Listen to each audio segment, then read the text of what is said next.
Voilà. Merci, mesdames et messieurs, chers téléspectateurs, vous qui nous suivez depuis Paris, Londres, États-Unis, partout dans le monde. Nous sommes très heureux de nous retrouver encore aujourd'hui à travers ces beaux numéros à laquelle on va essayer un peu de parler plus sur ces grands noms de la musique congolaise, ces grands noms de l'art, surtout un grand sapeur aussi, s'il faut le dire, mais qui a commencé sa carrière ici à Kinshasa. Là, je parle du maréchal Rive Kono, le maréchal Rive Kono, le king de Kimakuta, qui séjourne présentement en Suisse. D'ailleurs, très bientôt là, il va démarrer son studio, car il veut quand même mettre sur le marché des produits rocambolesques qui pourront quand même aider l'opinion ou encore les Congolais d'en savoir plus sur ce qui est de la réalité de la SAP, pourquoi pas sur ce qui est de la musique. Rive Kono, il a beaucoup travaillé avec plusieurs artistes musiciens, même à partir de la Suisse. Il a travaillé avec Monza Premier, il a travaillé avec Papa Wemba, il a travaillé avec Bana Ok Jazz, il a travaillé avec plusieurs artistes de nom depuis Suisse.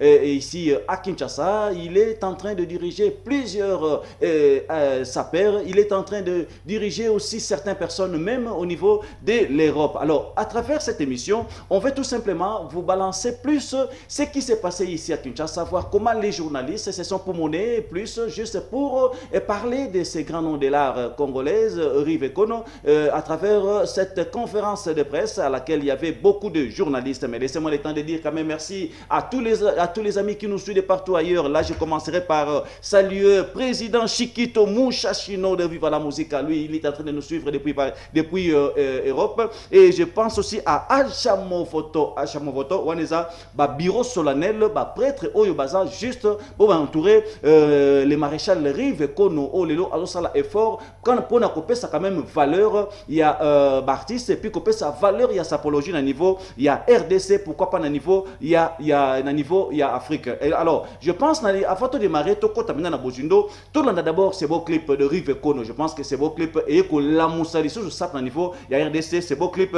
Fera plaisir à Gilles Massoua et ça fera plaisir aussi à Abbé Coco. Et quand je parle d'Abbé Coco, je pense encore à Ndekonabiso, au Bazan à niveau, il y a Kingasen à niveau Kinshasa, on a pas Mbo théâtre na Yaringo, pourquoi pas Mère Adolo, il y a pas besoin d'Abiso 5 sur 5 à niveau Mikili, na Bosanité sur Kopé Sambo théâtre, na Koulou Toumagelan, et puis Big Ansumbu Azumu Bangé na chanson à travers logo Oyo ya Zobi ma traite Oyo Zobi ma calamité Awa, et puis na Bosanité Djenga Samuel, et puis sans pour autant oublier Didier Massoudi, et puis Washington, grand pays, ba Hollande Abiso na milito na niveau ya Mikili. La banzi, idée Oyo ya Joaki et Kosunga et Bele ba Congolais. Tout d'abord, c'est beau clip, et puis on va se retrouver après.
L'ordre mondial de la religion Kitendi en marche, King de Kimakuta, vous invite. Hey, hey, hey, hey, hey, hey, Mama, Laina Lili. Hey, hey, hey, hey, hey, hey, Mama, Laina Lili. Balati kitoko, contrefaçon, Bami Bengi, Bamba héritier. Baïnon de la Chine, baïnon de Turquie. badevalize Dubai bakotiti na kato. Hey, hey, hey, hey, hey, hey. Mama Lana Leli. Hey, hey, hey, hey, hey, hey. Mama Lana Leli. Religion qui tendi ekoti confusion. Baweli héritage, bapanzi idéologie. Parfois prophète, babini ebele. Batraité, bakiteniste, bavoyou la société. Papa wembani anko sekesere bola muka. Sima na bino confusion ekoti. Raya ki makuta, maréchal rive kono. Akoka na bino soki osakani. Hey, hey, hey, hey, hey, hey. Mama Lana Leli. Les conseillers spéciaux Jean-Dominique Okemba Moranzambe, Serge Pépin Itou Apoto, très fort. Trevose, Niakose, Kamine religion lelo helingani. José Congo. Papa Wemba, Kumani he, Sima wa makambe koma. Christiana Kwasai. Kestere, Zona poto take bangaya. Pepe Abuchi. Ngai mwana kama kozolo moko misomi bale bandeko na sala nini na wela nini sirana ngai. Trevose, Lucia Zazai. Kamine religion lelo helingani. Fernanda Kopil. Papa Wemba, Kumani he, Sima wa makambe koma. Tabu Fat.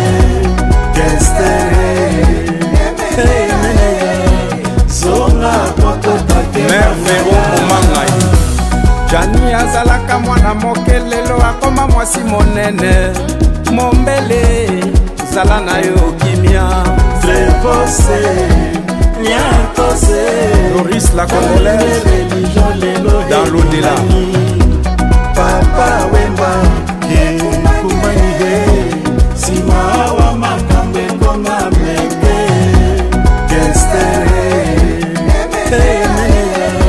Zona poto take bangaya. Vieki Michoe. Enganche liboso papa forme mwana suka ayemba na papa Wemba atika nde nsango. Trevose, Riva del Pico. Kamine religion lelo helingani. Papa Wemba, Kumani he, Alex Fumuti. wa makambe koma meke. Olivier la Rwanda. Zona poto take bangaya. Paolo Kidilu.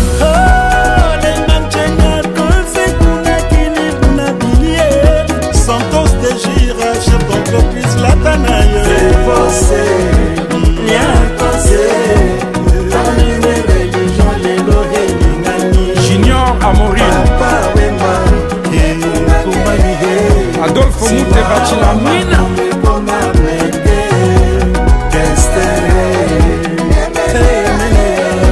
Zona poto take bangaya.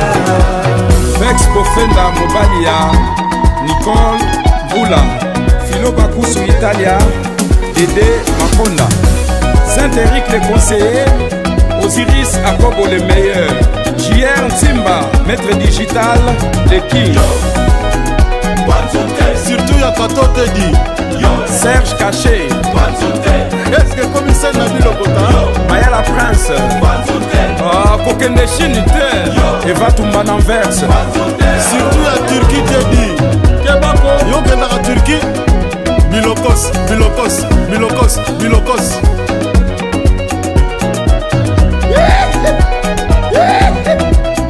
Michel, passe à la basse man. À la basse man, mais ça peut passer.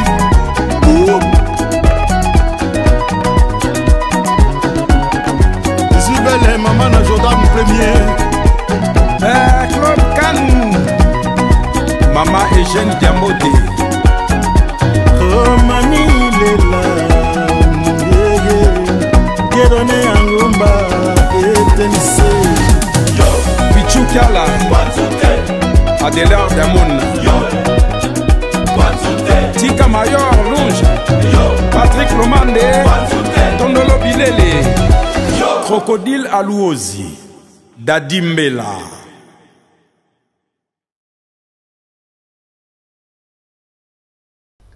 Merci bien, je pense que là c'était Rive Kono. Je suis avec un grand politicien congolais. Là je parle de président Yvon Moundadi. Président Yvon Moundadi, il veut intervenir un peu à travers cette émission pour encourager l'idée solennelle de Rive Kono. Rive Kono le maréchal, où a eu l'idée de Tonga, Toko Sala Mausolée pour Servos Niarchos. Oya Koufa, ça fait vraiment beaucoup d'années. Servos Niarchos, Oyo Azalé, quand même un grand artiste aussi sur le plan vestimentaire. À Koufa, et le journée à les 10, et la journée où Batouak Ndaraming, Kokanesa Mukolo, Niarchos à Koufa. Et alors, Tom Naye place Wakunda qui est un peu négligé. N'évitez, vous étant politicien, président Yvon Moundadi, vous êtes interfédéral, il y a parti à Mounene à niveau RDC Awa. Est-ce que vous avez un mot à dire dans le cadre de soutenir l'idée de l'artiste? Non, voilà, Baza Baja Rabato, Baza espèce un peu rare. Au moni, cause de l'initiative, il y a aucun déco, Bongisa tombe, il y a Stervos Niarchos, c'est ça, il y a deux mots comme là. En plus, Talandingue, comment, au rôle, quand on s'est retrouvé, alors que, il y a un moment où, à passer qui, moment comme là, on a battu les artistes, on a besoin de banaki, le loyo, tombe qui négligé. En tout cas, de quoi on arrive, quand on a payé, félicitations, Mingi, merci Mingi pour l'initiative, et ce qu'on a pas dans Stervos Niarchos, mais ok, dans le musique. Pour le peuple congolais, à Simanayo pour nous soutenir. Quant à Ngaï, merci vraiment. Initiative, on est à Malam Mingi. Merci Mingi pour nous aider à Malam.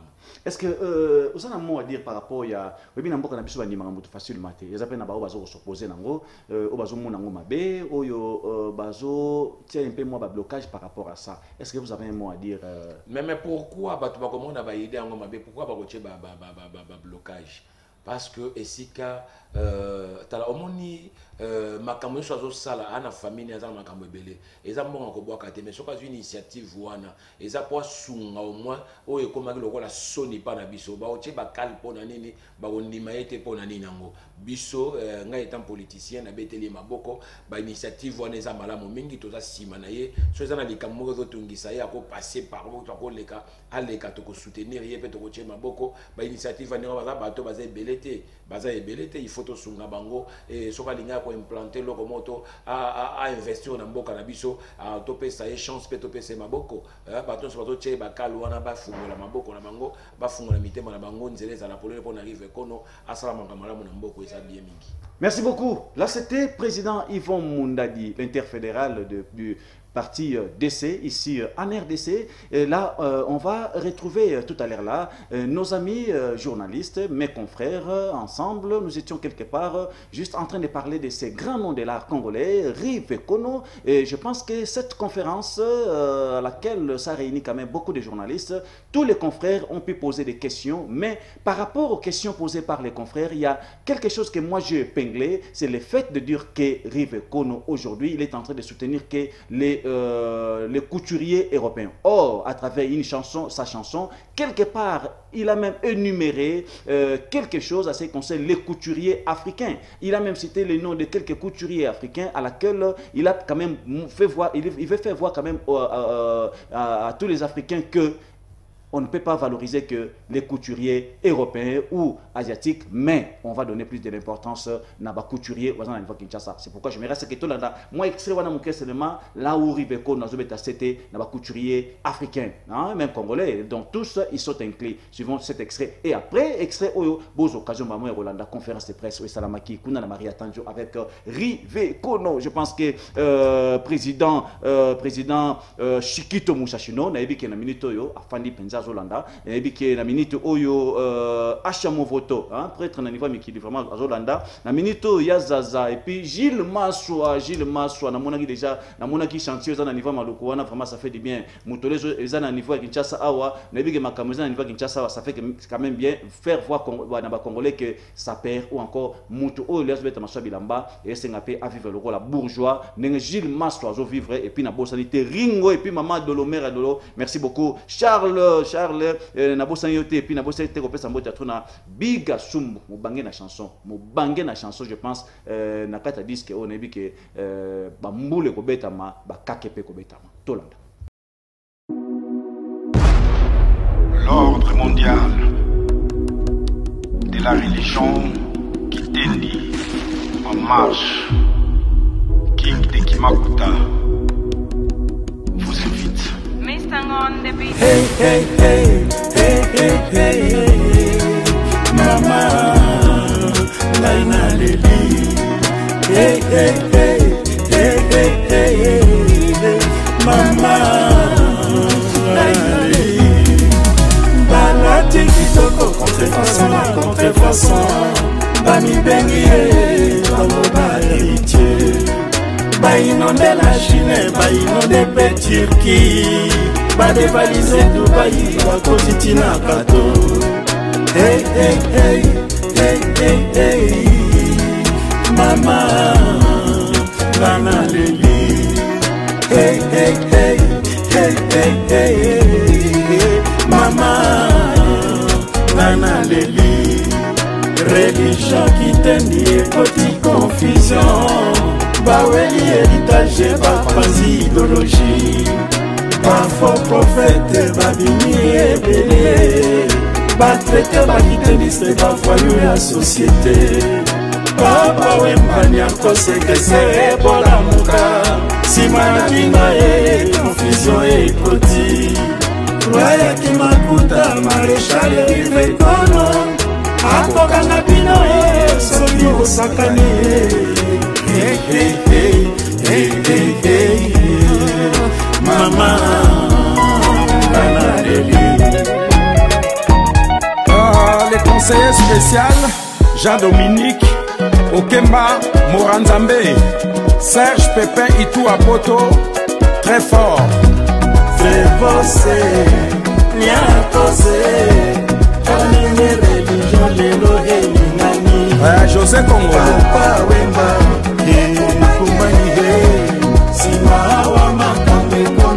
Christiana Kwasai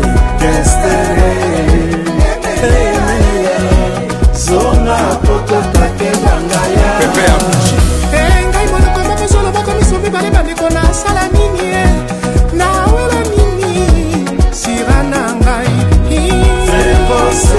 Lucia Zazai Fernanda Kobila Papa Wemba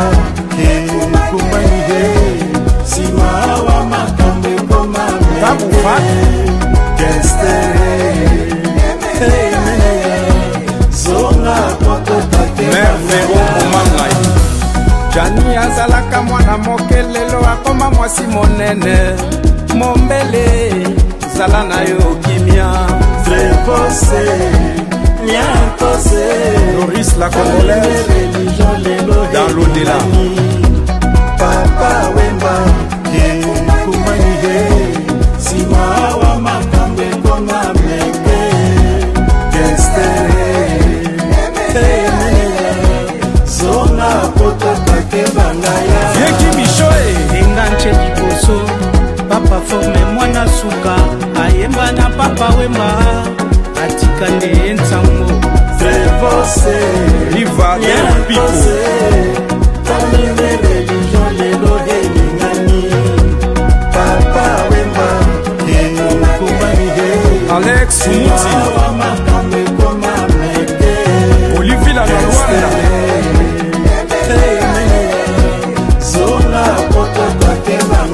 Paolo Tudil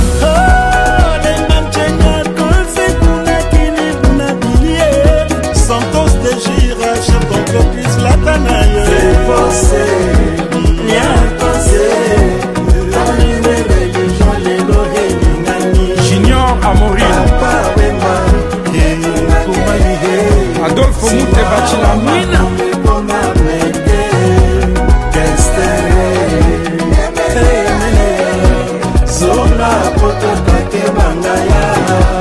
Vex Kofenda Mobalia Nicole Bula Philo Bakusu Italia Dédé Makonda Saint-Éric le conseiller Osiris Akobo le meilleur JR Simba, maître digital de qui? Surtout y'a Kato Teddy. Serge Caché. Est-ce que commissaire Nabil Okota? Maya la Prince. Kokende Chinite. Eva Tumba Nanverse. Surtout y'a Turquie Teddy. Kebako, yo kendaka Turquie. Milokos, Milokos, Milokos, Milokos.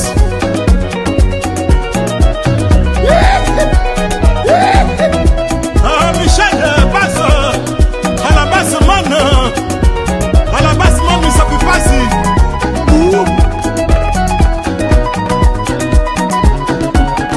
Je suis belle, maman na Jordan premier. Claude Kanou. Maman Eugène Diamodé. Oh mami lela. Gedone angumba etense. Gabi Mapota Papa Dior Kalusha Mputuma de Switzerland. moto na masanga bakutani elongo babandi nde kobenda liwa na mosolo ekosalanga mpasi na motema Maréchal Rive Kono mwana moto Yeye bavota batika liloba Rive Kono motuka bandako bambongo ekotikala ekiteni na yo yokokende nango na lilita batebue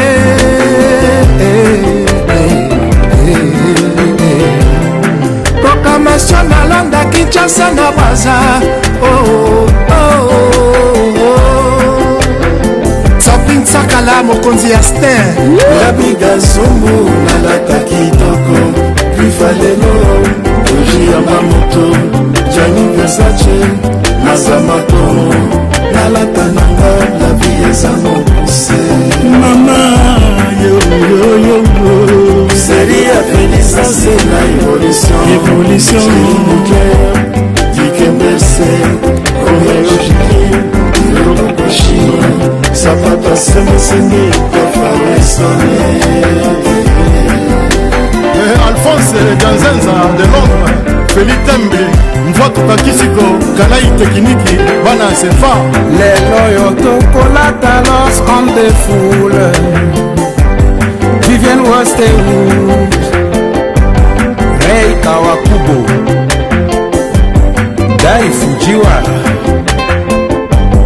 Juna Watanabe tobosani te bakutire africain Ali Iris Boutadi Bouta Dr Liman Charlène la couturière Madou Samuel Cédric Yapodor à Paris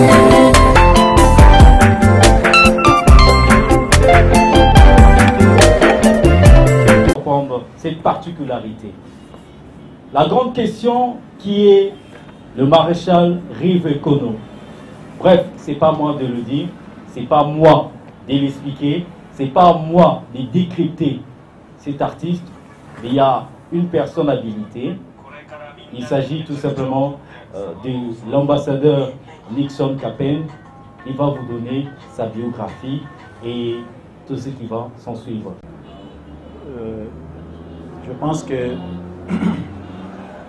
assez conscient de la présentation, j'aimerais c'est que tout cela entre nous allons bien à Lingala Kobandeko, Bazola Nabisope Nalibanda Bayoka Malamu, qui est le maréchal Rive Kono. Je pense que si nous sommes ici aujourd'hui, c'est juste photo sur la bouquet du Sonaye. C'est vrai que tout le Baranambo Nabiso, tout ça n'a pas valeur, nous sommes un peu négligé. Mais ça va valeur peut-être apporter un plus sur le plan musical. Nous aujourd'hui, on est en train de reconnaître plus les que Bazo Bimalelo, Baosa Basixé Lelo, mais tous les artistes Oyo Basalipe Mingi, Oyo Batama, mais ils sont dans le Betamaraté. C'est pourquoi aujourd'hui on a voulu essayer que le Tobeta Lissolo arrive à Kono. Rive Kono au départ,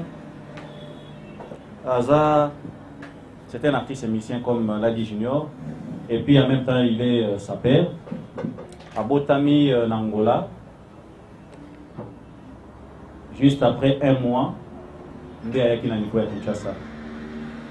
Dans la commune à Kinshasa, Azaraki na Selembao, juste à côté entre Selemba on a Bandal les place Rive Kono à Kolaki et puis le col a qui musique de abandaki carrière naie na niveau ya Selemba mais sauf que azalé ko la carrière mon professionnelle té les ça quand tout le monde a besoin trop jeune besoin de musique la musique à balabala ndé to benga alors juste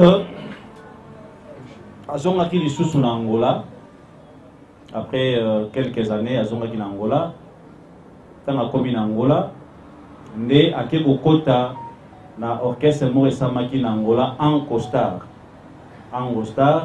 les orchestres mo esamaki ki ba congolais na niveau ya Angola ndé abandaki kobeta na orchestre wana ensemble avec ba congolais ba kino ba utaki awa après quelques années ake Suisse passant par Paris. À Paris, à Paris, c'est une année.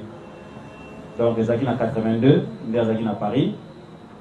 Et puis, à Paris, à Paris, c'est seulement une année. Après, à Suisse. Et à partir de Suisse, il a fait une carrière professionnelle. C'est là où il a commencé sa carrière professionnelle. Et puis, à Komaki maintenant, Kobeta, na bande ko na biso mususu bazaki na niveau ya Suisse mais entre temps Rive Kono déjà parti à Kinshasa akutana na papa Wemba te akutana na Niarkos te mais ayoka déjà kombo ya Niarkos ayoka azale ko yoka kombo ya papa Wemba alors opportunité à soi qui ezalaki dès qu'il est arrivé en Suisse ezalaki parti ces missions mususu banoke de la Suisse wana bazalaki ba mususu rejoyer azali ko accompagner bango entre autres papa Wemba tant comme en Suisse accompagné qui Rive Kono accompagné qui est et puis Monza premier P babeta kana en Suisse à part Monza premier azaki sous occasion il a travaillé dans la mission à OK Jazz à l'époque avec Luambo Makiadi donc ce total parcours il arrive Kono tout le monde quand même que az artiste est reloté az artiste ya kala abanda benandu déjà kala tant aux autres bateaux tant ba combat Monza premier donc ils ont déjà ba mission à kala déjà donc yazaki déjà robeka na bango mais sauf que ça c'est sur le plan musical donc abetaki na ba mission belé na ngena za un peu bref mais ba mission bazaki belé ko ya travailler na bango les alaki orchestre non social comme na Suisse bazalaki ko arriver Kono pour accompagner na bango alors comment Rive Kono akotaki na monde bilamba et puis ndenge na papa Wemba découvrir qui de temps en temps ceux bakutana papa Wemba na Suisse beaucoup la salaire comme on arrive Kono na mamba bilamba linge mamba bilamba trop et c'est par là papa Wemba il va découvrir il est fort mais puis de deux ailleurs on comprendre que Rive Kono c'est aussi un grand compositeur et c'est par là que bazo qui faisait initiative de retravailler sur Makasi na Rive Kono et papa Wemba mais à ce moment-là il va y accosté par comme na kombo il va qui mais beaucoup na bakutana te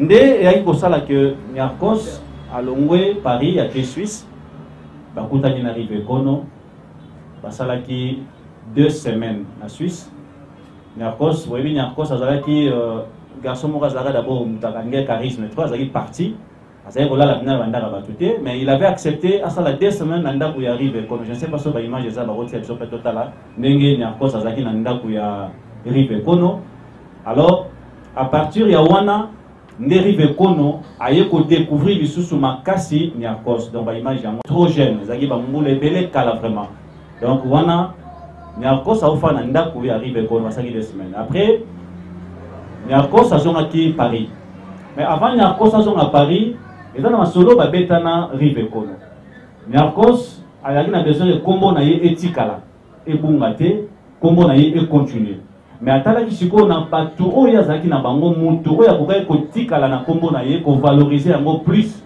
c'était Rive Kono c'est par rapport à la capacité par rapport à ndenge oyo ya monela ki ye ndenge ayebe ko solo là et puis azalaki déjà ko beta forme na période wana na bandi solo ndi image au mona ke ba beta masola bilamba né à partir de wana 2 semaines après il y a encore ça qui Paris je pense Rive Kono ce n'est que ces 2 semaines oyo à viva na Niarkos et puis comment na nia suka yangwana le temps à longwe na ndaku nia kende okende oyo Niarkos akende ko kufa ne bakangaki akufi ainsi de suite mais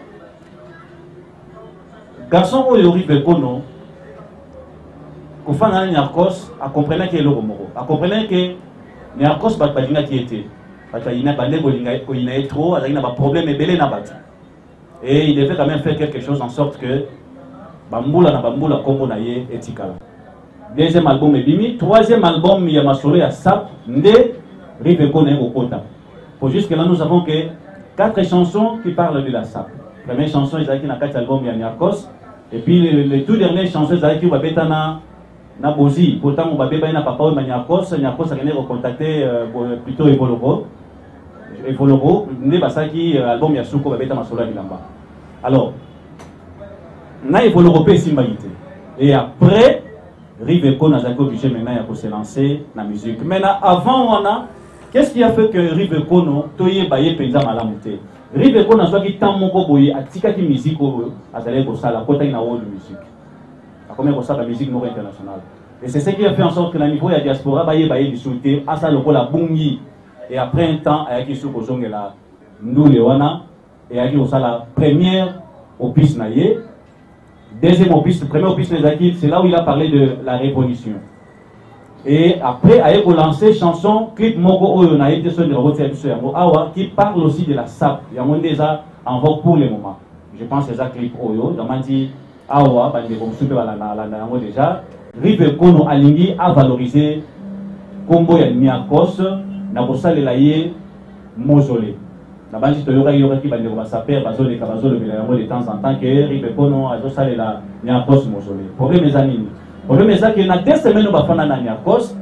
Niarkos a yebisa Rive Kono a sale fort comboné et bungate. Et en plus tant a sale clip oyo, azali na besoin azo image ya tombe ya Niarkos a côté ça mon akati ya clip. La bande vous remarquer place en basa juste dans cimetière. Azali na besoin pas za tombe ya Niarkos e kotao. Mais tant a bengi bande kona Kinshasa ba tinde la image ya tombe Niarkos autant la qualité ya tombe ya Niarkos ndenge koma ipesa ki mawa na banzi bande kona biso bande ko tozala to yebi biso nyonso ndenge nini tombe Niarkos e koma et c'est ce qui a fait en sorte que alobaki aza obligé atia bambongo na ye en jeu de sorte que akwa kosala la Niarkos tombe ya malamu et puis asala ye mausolée. Alors bref, pourquoi nous sommes ici? Celui qui a les raisons, c'est entre nous confrères. On a voulu assez que de soutenir Ndeko Oyo. On avait besoin d'un concours, il y a besoin de soutenir Ndeko Oyo. Na pour saluer d'abord promotion et puis pour soutenir il y a une idée où surtout il y a pour valoriser Niarkos. Puisque moi ça m'étonne aujourd'hui, chaque les 10 nous parlons souvent de Niarkos, tout le monde va s'appeler Balatiki Toko Bazo Kena, Bakena Gombewana, la place va connaître le cerveau de Niarkos. Mais moi, je regrette beaucoup de voir mon talent Toko Makena tombe en Moutongo, Bokele tombe en salité, à un niveau impossible. Et aucun sapeur a rendu compte que Nasson Batassa, que 5000 balais à ciment, n'a que des gobons Azate. Alors, d'où, idée aujourd'hui, on suppose que les Kosukaka n'a Niarkos. Rive Kono, c'est un artiste musicien, c'est un sapeur. Demain, il peut le faire aussi avec quelques artistes musiciens. Dans la communauté, pourquoi ne pas valoriser la tombe de donc, idée Oyo, Rive Kono, c'est pourquoi Aïssa Ngalobi, ambassadeur Nixon, vous êtes un journaliste, si possible, il y a la peine à ma confrère Mayo, soutenir nga, batianga poids, na ba idée Oyo Nazana. Alors c'est pourquoi nous avons Kibino, tout solo là, pour que tout le monde soutenir l'école. Il arrive ici à Kinshasa très très bientôt là. Je pense que vous serez aussi les premiers à envoyer dans l'émission Nabino. Juste pour nous mettre un solo ou un album naïf. Ou un album, c'est juste chanson, ou un 4 albums. Donc c'est deuxième chanson, dans 4 albums. Et donc il y a moins de disques. Donc ceux qui aillent, il y a un disque mais d'abord premier projet, c'est-à-dire il y a la tombe, il y a Stervos, Niarkos. Missa les Obanda, très bientôt là, il a voulu dire que comme nous sommes ici, toi assister, même temps Missa les Obanda, tous à la Wana. Donc, je n'ai poussé idée générale, Ezalaki Wana, pour la décoration rivée, et Wana Mozomonaye, Wana Sikoza, Ndengaza Sikoyo, donc on a dit Aza Siko Namboui, donc je n'ai seconde à Wana Mozomona. Propre, il y a Stervos, Niarkos. Donc après Niarkos, Eza Koulut, on a vu sur la Fandiao. Alors nous l'avons invité pourquoi? Vous savez, dans le Canabiso, on dit manaka difficilement. tant on découvre a eu idée à malamo et puis ndeni ba tonso ba comme à ba blocage ba calme ainsi de suite. Il dérive qu'on a fait à Bongisa Tomba Nyakos, il y a eu beaucoup de positions surtout dans les milliers à Bango ya SAP, ba s'appelle contre Idéoana. Alors, compte tenu il y a ba contradiction ba ndeko tolba non. Il faut tomber dans Kulutu na bisoya. Comme nous serons ensemble avec nos confrères, bandeko on a quelques mituna botunaye, batuna payé donc voilà sur place à Komeka pour répondre mais la famille déjà baza d'accord, ba pesa qui révèle qu'on autorisation pour na sala mausolée il y a Stervos Niarkos. Je pense que on est acquis juste présentation par rapport il y a artiste. Celui qui vous parle c'est un Léopold Villois. Je suis né à Léopoldville. Je suis très heureux d'être parmi vous. C'est un métier que dans ma jeunesse, en embrassant la section littéraire, et surtout avec Cicéron, j'ai eu le goût de devenir un jour journaliste. On a étudié avec l'ami paix à son âme, Lukezo Loansi. On a étudié ensemble avec lui. J'ai eu beaucoup d'amis dans la presse. Beaucoup ont disparu. Aujourd'hui, pour moi, c'est un grand jour. C'est un événement. Dit-on, les années passent, le temps s'efface. Mais l'esprit fort comme celui de Narcos demeure.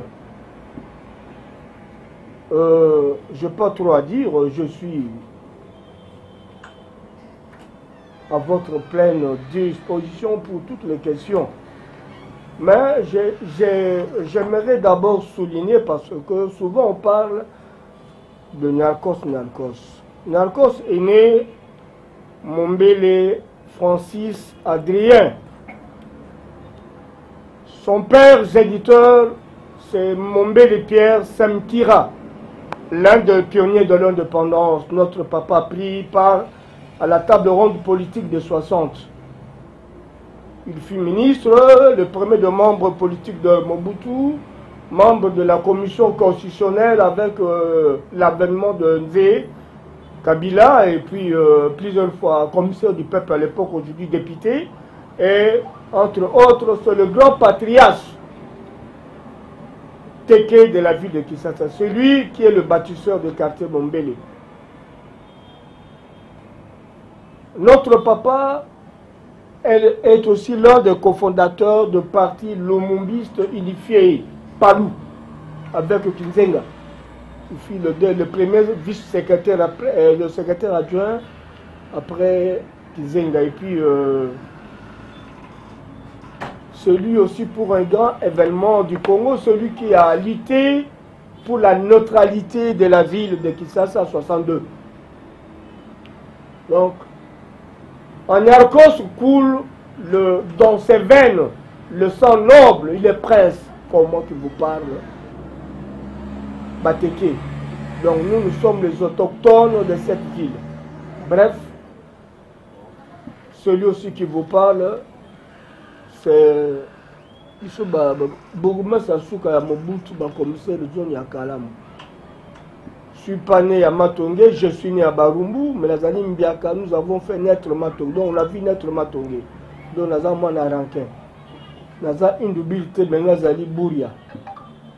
Donc la presse, la ligne qui a mingi, mes amis locaux, là, métier la banda qui est c'est l'enseignement. J'ai donné cours pendant 5 ans. Un métier noble mais ingrat, comme aussi la presse. J'ai connu de ces médias, des amis, tout ça. Bon. Je vous encourage. Ce qui est important pour l'homme, ce n'est pas vendre sa loyauté, mais demeurer digne. Batata na biso bakasavu me bakufi batongi c'est la tonte. Mais et donc tikeli biso dignité. Vous devez mériter. Et puis pour CCTV dans la dara yango mingi surtout de konabiso l'équipe moi non Serge Kabongo. Et puis, moi, je habité le Gérard, mais vraiment, je vous encourage, les amis, parmi, sans vous flatter, parce que moi, je ne suis pas flatteur. Hein. Mais la reconnaissance quand même ennoblit l'homme. Ne jamais oublier la planche qui vous a fait traverser l'autre rive. Boïté. Oui. Merci. Merci beaucoup. Azui idée oyo. Beau soutenir beau soutenir aye vers bino ba journaliste aye vers bino nakata média aye bi que média ils ont un pouvoir. Yango wana moni ke nga nazo senga merci pour biso ba saper ma délaissé même gouvernement toza délaissé lokola ba ene na biso bayaki basalaki lokote bakipaki biso te bankadraki biso te mais tomoni le maréchal Rive Kono ndenga zoya ndenga promettre biso ba idée o azoya nango tomoni ke ba idée wana eza ba idée moko bien ya cadrement o sape longwa na re sape longwa oyo bino bokanisa ka bomona ka so bomoni ba saper ke ba saper ba fingaka ba saper baza ba voyou po Rive Kono azaye musicien azaye pe na droit eloko azo sala wana akoyi ko honorer akoyi sala pe honorer na ye ndeko ne musicien. Mais ce qu'il y a qui na cadre ça pour amona que ça pesa délaissé tika na tombola yango pour na pesa ngo pe valeur pour na monde ça perd sur total en Afrique ça perd azana valeur te donc na ko constater on a lobby wana ça perd azana valeur te ba mona biso comme si ata oza responsable ata ozo expliquer mutu amono ka oza voyou oza les gars donc oza tana ilo oza irresponsable. Mais le col ndeko ya ndimi charge wana lobi na ba finga nga ne ba finga kabiso ya ndimi kelelo atombola sape ekende liboso ya onga pe nazo senga na bino en tout cas bino ba journaliste bo sunga ndeko wana akende liboso po biso pe ba saper tozo ata moi opportunité moi valeur moko boye débat société tozo ma moi valeur et ils allaient bien. Alors je veux poser une question au manager et puis dans reposer on attend on reposer papa question moko Rive Kono le king de Kimakuta c'est vrai comme on a trop pour président Tondolo na ba concert binombale bah presque tous les dimanches même clip au projecteur on a la monamo déjà pour la scène rango déjà en promotion. Pourquoi avoir attendu ces temps pour azong na musique lobby musique normale quoi musique typique parce que le gars a qui nango akena ya pardon akena world music qu'est-ce qui a fait que azong a la raison na musique oyo azabo sala et là on dit quel est l'élément déclencheur oyo ça dit que azong la musique oyo et puis kozong azong la sap en tout cas à ma connaissance Rive Kono ndenge les autres c'est à cause de la cause papa ou Bakester aussi bah saper chanteur basé belé il est atteint que saper chanteur aussi qu'est-ce qui va apporter Yassika na sap pour les lots bah saper va remettre belé surtout la Kinshasa bah yoka na kate misusu baza avec poli misusu bakuluna il est atteint qu'éducateur comme chanteur qu'est-ce que lui va apporter comme saper na sap congolaise n'est tout à l'heure. Question à papa, Papa Mombele, très bien. Papa Mombele, tu es du Congo Nengesala. Tu es du Kinshasa Nengesala. Rive Kono a la famille Nabinote. Il y a des Bonabino, les lois sali qui a les lois Gazarosal. Les lois que nous ont représenté famille. Est-ce que lobby et comment la complication est au Sengil Bosape Sabino famille Nambongo avant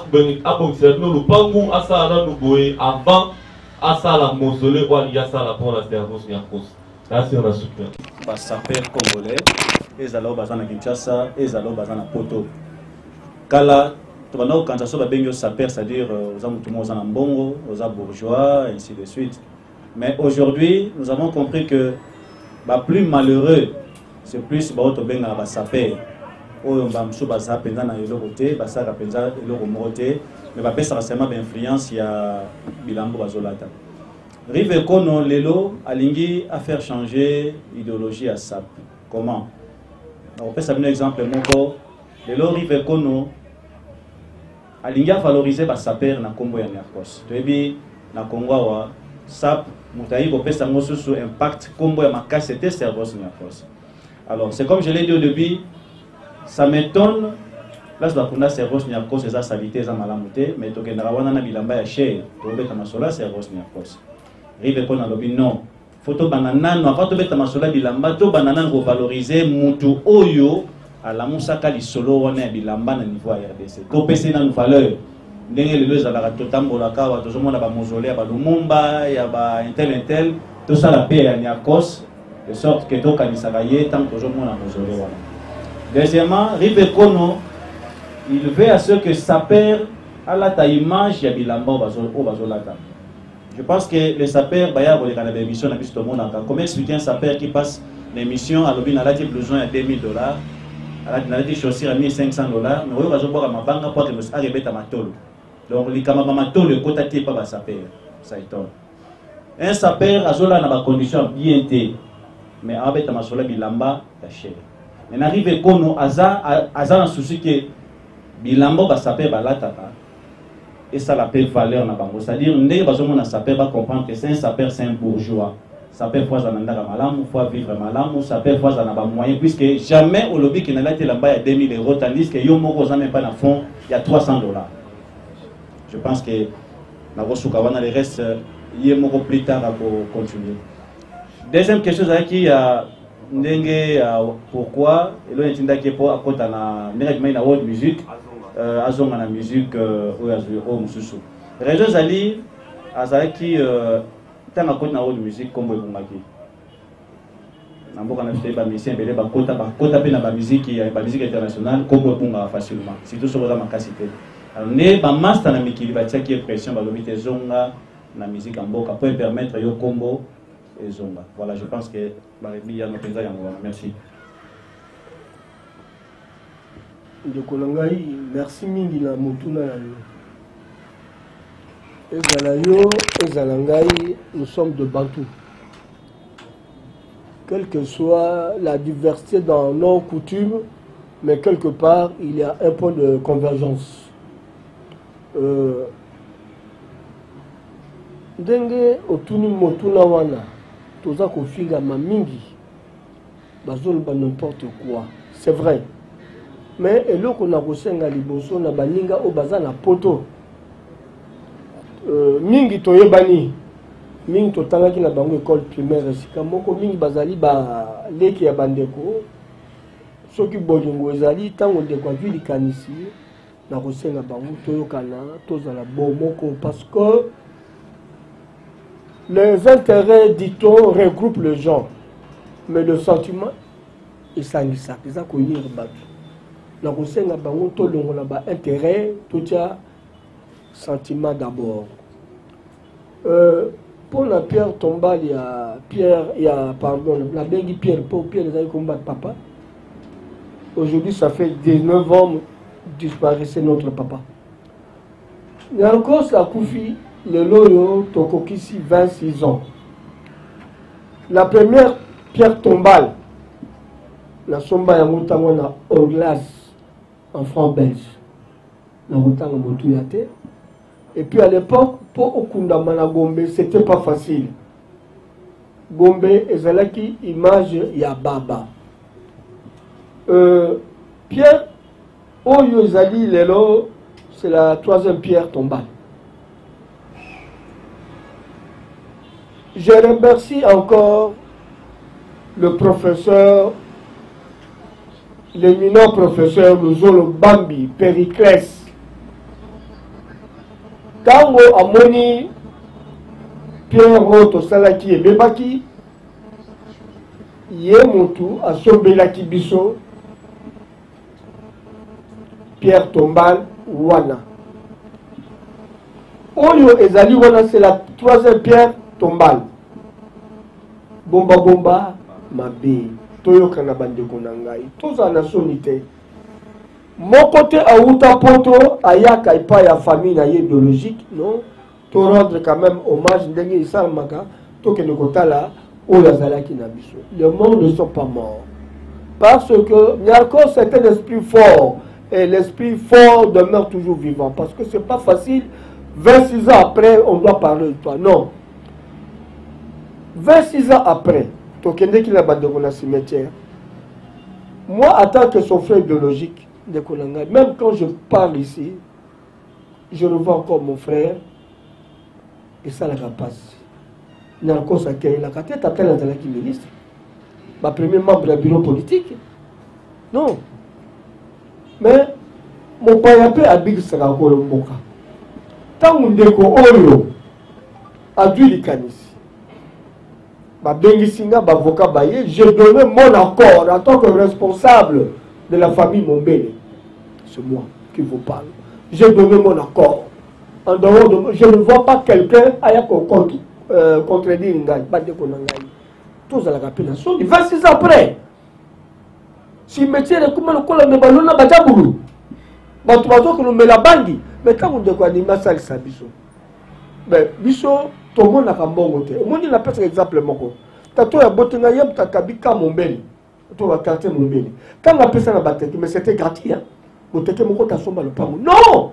Quand étendu à Bokawana. Mon père a donné gratuitement ma parcelle. S'il y a quelqu'un qui a contredire, je suis d'accord. Dans le débat moko, il y a battu. Non!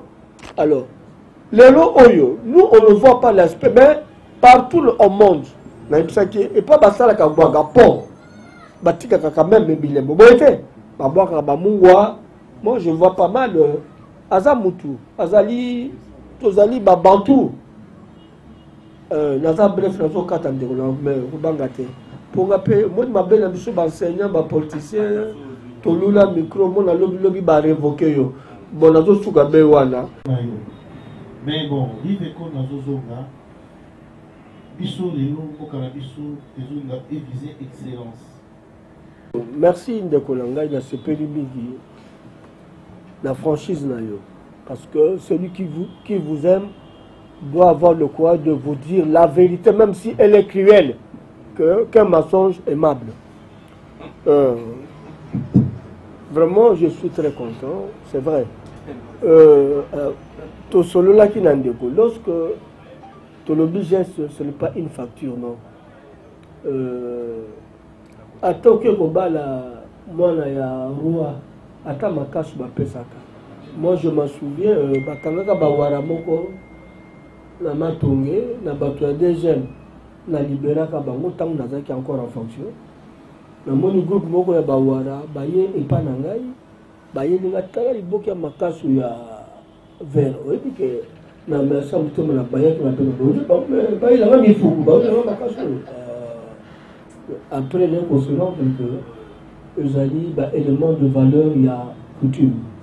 Nous n'exigeons pas à notre ami. Mais d'ailleurs, quand on se le connaît, je ne l'ai jamais connu. Je ne l'ai jamais rencontré. Mais qu'on soit naïf, vous sentez à lui quelqu'un de bonne manière. Il est éduqué. Quand je dis elle est cette personne, bien sûr. Puis, adopter comme frère, n'est-ce pas adopter comme petit frère Nangaï. Attends ma casse tout bouillia. Bomba ma paix, coupe tout le monde a passé. Tout ça est facturité. Non, mais il y a mon ma casse ou ma sangayami la tala la 26e anniversaire. Bah sauf coutumier bah yaki bah teke hein. Bambode yaki et ça là que c'est mon lit. Et ça pour la bonne côté. Non, dès que le bac il a vu le Tato ya boti tout ça kabi ma belle tala mon belle la pesi bah teke 2-3 parcelles y a pas il pouvait avoir 2 millions non. Quand ça vous bakoufi a tiqué sur la toile, c'est le premier président de la République. C'est pour vous dire que nous, on ne peut pas vendre notre loyauté. Non. Ceux qui bloquent, nous avons dit, il y a corruption. Le percepteur, il y a lutte contre la corruption. Vraiment. Il y a Frédéric Oligui Batanga Moyibi. Alors, je vous dis ceci, tout ce qui est facture, mais c'est vraiment un garçon que j'ai adopté la place. Il y a. Oui, ils ont ma solo. Il y a encore ça dans l'île qui a la dingue na sima. Mais geste ndeko ya sali to botami na mboko yo. Oyebi président de la République aye pa na yo. Aza na mboko te meta ko memele taba ya pamba et ça la geste. Na pesa exemple moko ya Bokata. Boni misanga tango na chef ya protocole ya président Mobutu.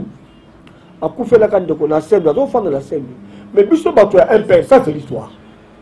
Tant que tu es là, tu as atika bakonzi nyonso pembeni ayabi biso bato ya un peu to dama to boka to bi oui ya solo un peu ezalaki na nguya mwana bilamba mais biso baoyo biso mama tokota yango trop pena minute le saper est là banzi bandeko lokola ba président Chikito Mushashino bazolanda biso bangonde balinga mamwana Samuel bon Tondolo a quoi répondre c'est mieux hein Tondolo répondre pour la question rapidement merci lelo na koloba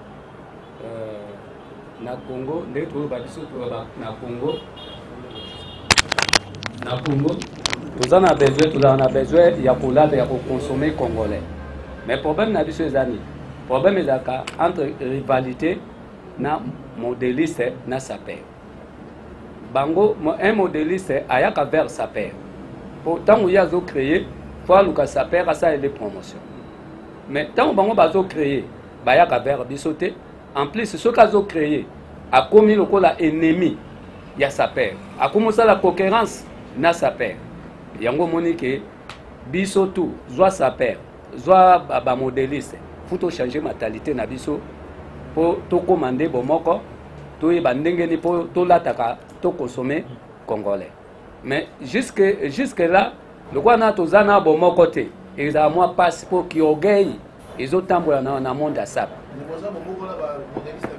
te mindele tozo somba kasi tozo fondation ezakuna kuna fondation to bandaki kuna siko poto koma ndenge yo lobi to ndenge yo tuni question na yo siko bango pe fuba comprendre ndenge mindele wana po ba mindele wana ba bandai ko linga ba pinga ba saperte ba mindele wana baza ba saperte mais ba modéliste na biso ba komi lokola concurrence na biso eloko lati soka lati so elamba eloko lati ngam na sala kyango eloko na lati yo kasa o dendelango ngam na sala kya OK devoir na biso eza ya publicité auto sala ke za publicité bango fuba mikitisa baya vers biso po biso to sala bango publicité MPR et 2000 sous na moi ou la démocratisation et la appellation à MPR et sous. Bon, merci beaucoup papa. C'est l'histoire. Non, problème c'est assez périmé. Bon, question là peut-être vous êtes le représentant de Kono parce qu'il est absent du pays et je voudrais savoir pourquoi avoir entendu tout ce temps pour derrière Kosala nini ya moto atikelaki malobi pele ya kitoko basololaka na ye et utazwaki chance ya kozala nani ya Costa Nord. Et une deuxième préoccupation au moment que nous étions en train de suivre la vidéo, j'ai vu à combien la cimetière devant les Azali Bossa tout le monde signement à Salaki et il y a eu quelques effets ils ont là qui s'accueillent il y a eu quelque chose. Qu'est-ce qu'il voulait nous dire par là? Bon, en fait, pour la question du Gogo, il a dit à toi qui temps, pourquoi Rive Kono, à Oumeli Mapoto, à Oumeli na Suisse, en réalité, à Kin Penza, surtout dans la côte de la world music, à Zaï, au Tchamo Pena, Kaming, Mingi Pena, il y a monde des Zoaki Pena, moi, Tamami. Banda Bimi, na musique internationale, les yeux Penza Bamboula et Belete. Et ce qui a été pour remarquer que Tom Maniakos est déjà foutu, et par rapport à clip. Quand on a la clip, on a besoin d'avoir une image, il y a Tom Maniakos à côté de la clip. Donc, on est toujours dans le cimetière, il fallait normalement attirer Tom Maniakos na kati. Ndetangwa senga kina bandeko ba saper bazana Kinshasa, batinde la image il y a Tom Maniakos. C'est par là que vous constatez que Tom Maniakos est comment déjà foutu. Et à un moment où il y a quand même décision, il y a rebongi ça tombe. Donc pendant temps donc les autres bazaki le rôle azaki absent, azaki awate, puis abungaki muke na ba musique au mususu wana ndé sala que moyen à rendre compte il y a cimetière il y a Servos Niakos et Zalaki présenté. Je pense le reste il y a ba question mususu, na dit que à rejoindre tant à Rosanakin, à pesa biso ya non. Les camba clip je pense lui-même il sera quand même là pour répondre à la question par rapport à clip c'est même là évité par rapport à la conception à clip oyo ninga salaki yango na évité mais à répondre par rapport à ça. Oui au père au foot ou quoi au moins beaucoup de structurer le voilà et prenez ça à cœur pour que on va vraiment pour aider les autres consommer comme et puis au cas d'un nouvel ordre mondial pour aider ça et tout ça plus une action. Merci Junior. Nature. Voilà, question à Ligoso, nous avons bien dans la double casquette. C'est présenté. Quand il sous 30 ans d'expérience. Non, mais oui. On a Michael Jackson, tu es bioté. Moi, je suis tu es bioté. Cordo. Au Benganen. Au Benganen. Comment on a caillé quelque part, mais tu es le prince qui est là. Attends, Fatia, c'est mais qui est le réalisateur des kiosques? Doudou Monti, le réalisateur là.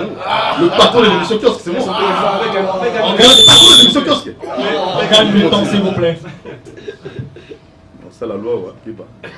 Voilà, alors, Doudou Montiri, réalisateur à kiosque, le patron. Initiateur à kiosque à l'époque, il est passé, ne reviendra plus jamais. Alors, Doudou Montiri, coordonnateur à la chroniqueur, c'est bon, les cordons, les cordons. Sauf moi. Doudou Montiri, DG, il y a Doudou Montiri TV chaîne YouTube. Directeur de production, CCTV. Nous sommes bien payés, bien rémunérés. Candidat malheureux à l'élection 2011-2018. Élection députation nationale. 2 fois. Lukunga. Ce sont des jaloux que nous marquons. Bon, et c'est quoi amuser la galerie, excusez-moi. Alors, nouvel ordre mondial, meilleur clip, meilleure chanson. Nous, on va dire ça comme meilleur. Et ça, le mec qui voit, pas nous l'avoir et ça m'a sauté. Problème au Kenya, ça la rassuré, on est en anglais. Publicité meilleure, na habité. On va dire double casquette. Deuxièmement, nous avons vraiment Namawa. Tout au fin dire pour ça. Déjà, résultat en haut déjà. On dit gestion accès au résultat. Résultat en haut escompté négatif. Alors comment est-ce que Bisso doit réfléchir? Tout ça, là, on soit à Bisso. Eux, on a Bisso, dans l'Union africaine. On a la matière à débat du problème comme d'habitude. Mais nous revenons toujours. Non, pas bassesse. Quand je dis bassesse, c'est pourquoi? Ce sont mes frères. Nous les recevons gratuitement dans l'émission. Gratuitement, tu vas moi là. Alors, cher aîné, on dit, on a aux alango. Et là, il y a des échanges. J'ai la question. On a aux alango, on a au Senga. On m'a suggéré le moment où arrive pour nous, les kings.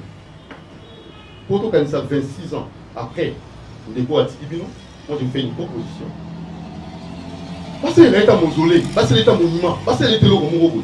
Et qu'on va avoir référence. Point barre. Mais pour le reste, quelle politique pour tout mettre en place? Pour que les jeunes n'abissent pas sa paix, pour que les gens pour émerger. Ça perd à Osa Bilanga. On a plateau l'autre fois, non? Ça perd à Osa Bilanga. Ça perd à autrement. Parce que va au Kemba. Tu vas utiliser ma kimi. Tu vas écouter la angle mon boye. Bon de moi là tu on dit matrique à Blamba à mon mission. Merci. Et ça c'est une très bonne question. C'est une question. Est-ce que c'est une question? C'est une question. Par rapport à la jeunesse, sauf qu'on a dit, on a même le thème, nouvel ordre mondial, il y a religion qui était. C'est-à-dire quoi? Le fait qu'au même temps, il y a une image, il y a cimetière, il y a tombe, il y a cerveau, c'est-à-dire qu'il était choqué. Je pense que le fait qu'Ali Mwakazomi, il y a de cela, il parle avec beaucoup de gens, il y a de comprendre la réalité de ça. Il y a Moana, Naïdé Wana, il veut, non pas Bilamba, parce que c'est un état d'esprit aussi, comme l'a dit. Et ça peut, esprit, il a changé jeunesse, Nabiso. Je pense que, il y a un moment même temps où on a la clip, on sentir même un texte, on va comprendre que il veut vraiment changer les choses. Même jeune, bazo, kota la makamongo, boye gola, bo banda kotanga, bo lukanisala, ceux qui collatent tes passion dans le parce que vous surtout à toi dans mon mutaille salité. Tu es propre là, toi là tu nous relax, vous êtes propre. Pourquoi et ça harmonie couleur ça les a mais je pense que dans la titre parce que c'est dit le king et puis ce cocktail va commis le king de Kimakuta. Ça a un sens, il y a pour changer mentalité, il y a pour la jeunesse non pas battre kalupang pour le kende mais il faut oyeba kutanga oyeba pour réfléchir au lukape musala parce que il y a monde des avis à moto. Donc voilà brièvement. Ok, je pense qu'on va terminer puisque le temps est belé. N'invitez vieux choses dans le moment il y a Soukamou, qu'est-ce rapidement. Non, la CPD va intervenir. Mais, oyebi, éducation, les animaux, tout. Si tu veux tuer un peuple, privé éducation. Il est dit quelque part, chaque peuple a son art, ses traditions, sa philosophie.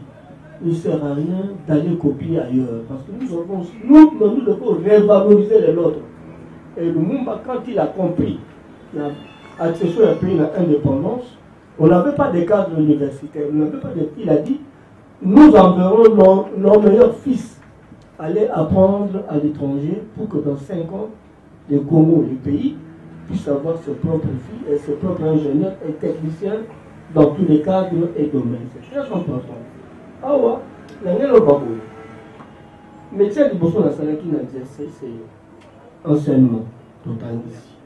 Mais, et le quand on constate, ah ouais, il y a ministère de la jeunesse, de l'éducation. Quand on a vu ce monde, il y a un brousse, dans l'eau. Tous allez qui a centre bidama. Bingi Bana, dans l'école buissonnière, ils allaient là-bas.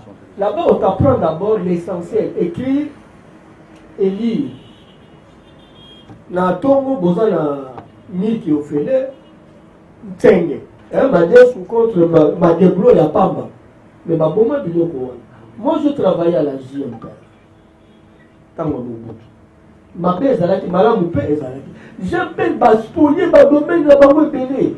Que bazon le biloko bazon baka bilanga nga makambo ya kala. Mais o mokonza koya ateki, o ya koya ateki. Or lelo soko tambuli soko moni ba mécanicien la biso azola la mapele il a pas salité mon content la mécanicien ya mundele propre. Donc la ça peut dire que mutu peut faire ça là. Qu'on peut savoir l'éducation mais là le l'étape ya nyama. Pourquoi on nous a appris à danser, à prier Togo pourquoi quel est la matoge banga de Togo yo ko réfléchir makamanta ko désolé. Bana ba ko éducation ko bona bana ce qui est caché est cher. Non. Vraiment, tant on peut de Babola, c'est une occasion, surtout le deux ministères, il y a jeunesse. Ce que vous voulez mettre dans ma boucle, on a un bénéfice.